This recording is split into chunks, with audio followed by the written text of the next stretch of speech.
A growing number of business models have emerged helping farmers in remote areas increase their incomes.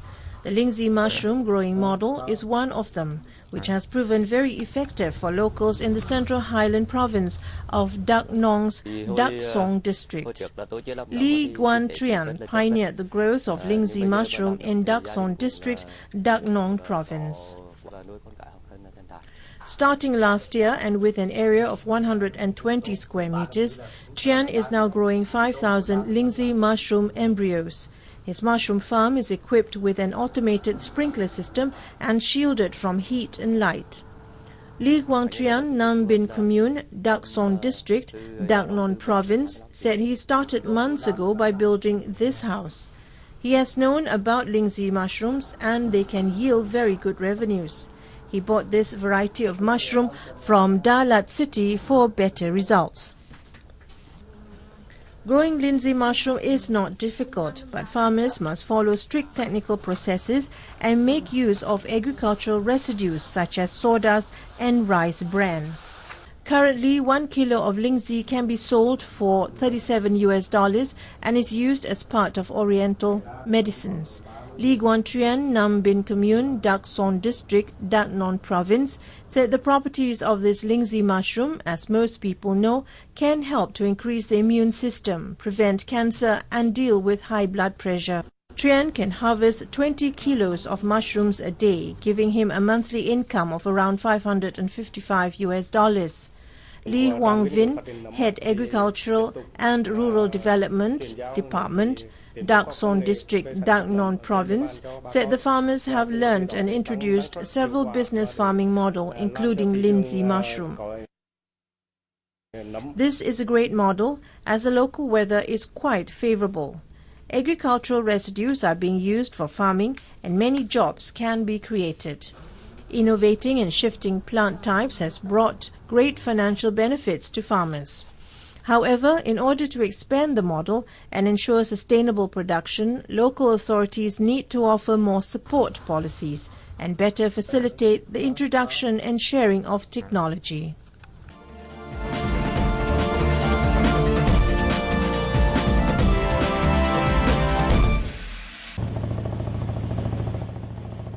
Many may think of Pulau Ubin as a sleepy island that comes to life only on weekends when visitors turn up to explore its natural beauty.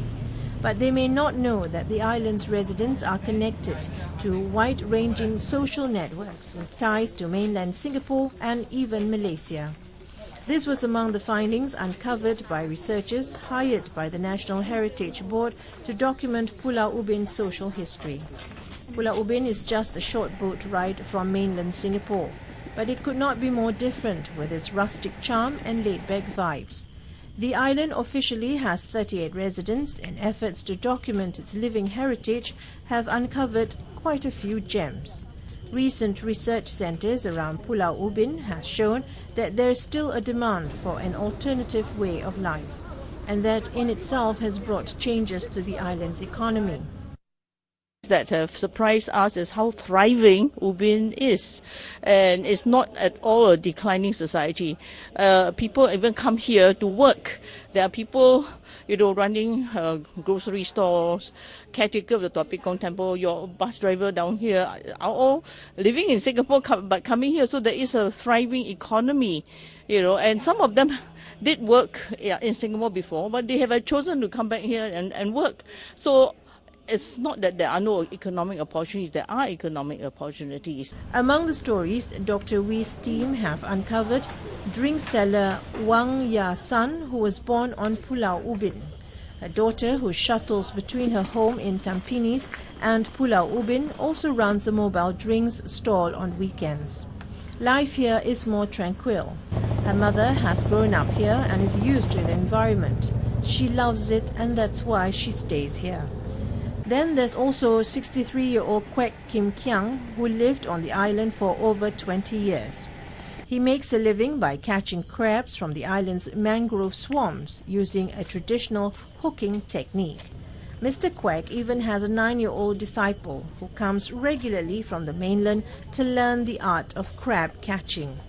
The project is important because it allows NHB to document as well as to distill the island's living heritage in terms of the people's memories, their ways of life, the various traits that are being practiced here, so that we can, in a sense, document them and then preserve them and hopefully pass them on to future generations. NHB added that a 20-minute documentary showcasing the island's residents is in the pipeline.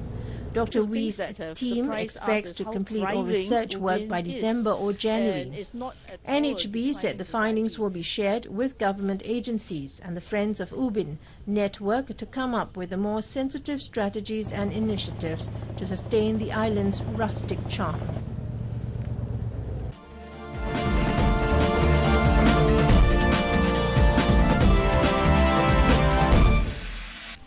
International buyers' interest in Myanmar's famed pickled tea leaves is high, but the country is still incapable of supplying to this demand, according to local tea growers and processors. The Myanmar Tea Association said the low rate and quality of production are blamed to the industry's lack of technological capacity and capital. This results to the exporters' lack of internationally acclaimed certificates such as ISO and GAP. Their path to penetrating international markets such as the USA.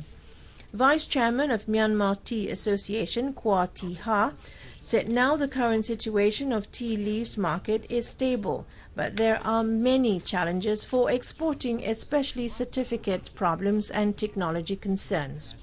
Myanmar has a potential to export the pickled tea leaves to the international market, and we have found out that most of the buyers are showing much interest in it. In Myanmar, tea is mainly grown in Shan State, almost covering an area of 50,000 acres of land under tea cultivation. But yield remains low. The association says Myanmar can only grow 3,000 to 4,000 plants per acre, roughly only 30% of China's. Part of this raw production is still exported to China, which then processes the tea leaves and sell it back to Myanmar. 80% of the green tea for local consumption is from China, as the price is cheaper by more than 50% compared to Myanmar green tea. Tea leaves is an important agricultural produce for the livelihood and economic development of the people who live in hilly region. Tea is the most suitable crop to grow in hilly regions because if they can apply high technology, they can earn from 1,000 kyats to 20 million kyats per VISS of dried tea leaves. The association plans to construct a tea processing factory in the tea growing areas in cooperation with Myanmar Fruits, Flowers and Vegetables and Producers Association and aid from the German agency GIZ.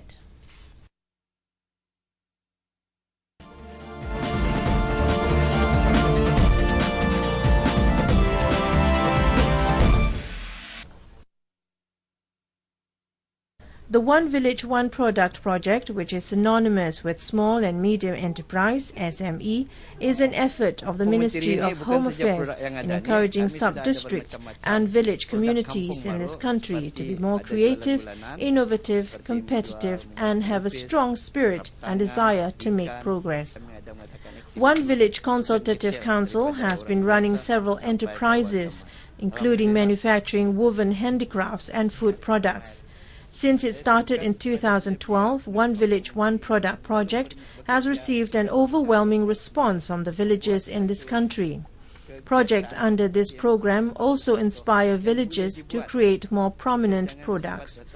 The income generated from the sales of traditional food and handicraft items crafted out of rattan and leaves is a strong incentive to be more competitive and produce better local products.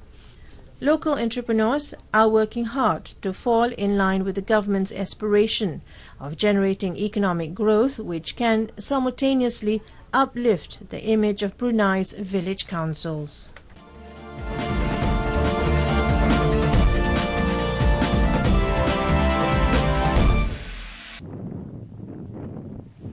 Orchids and other flowers at a botanic garden in northern province of Phitsanulok, Thailand, are blooming after the temperature has plummeted to less than 20 degrees Celsius. The gorgeous vivid colors from various kinds of flowers attract many tourists to visit Ban Romklao Botanic Garden in Borpak Sub-District, Chatrakan District, Phitsanulok Province. Visitors not only witnessed the beautiful blossoms, but also experienced watching more than 300 breeds of Thai rare orchids, which includes the recent discovery of species of Sroi Siam, the wild rare plant in Purpurea clan that can be found only in the mountains with cold weather area.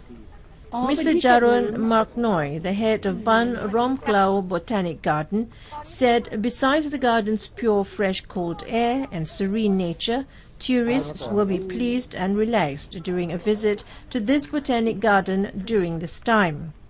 He also added that due to the fact that this botanic garden, being located at the top of Phu Soi Dao Mountain, which is 1,250 meters above the sea level, the temperature around the area, especially during the morning, can be lower than 20 degrees Celsius. Therefore, tourists will be pleased to experience the cold at the beginning of this winter season.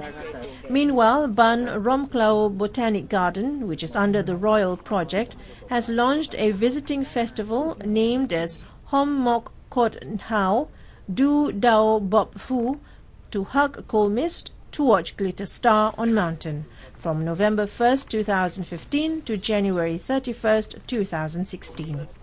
During this time, all visitors will experience the sparkling light of million stars with a sea of mist before the sunset at the peak of the mountain in the area which is situated beside Laos.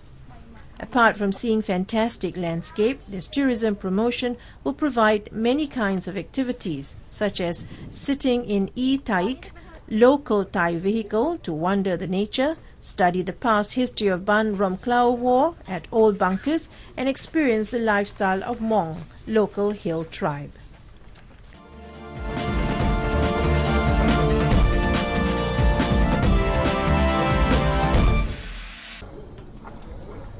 An elephant camp in Thailand in northern Chiang Mai province creates eco-friendly products from elephant's dung like paper and fertilizer. Mrs. Vasana Tung-suk, the executive of Mae Taeng Elephant Camp in Mae Taeng District, Chiang Mai Province, said this environmental-friendly project has been done for 2 years now.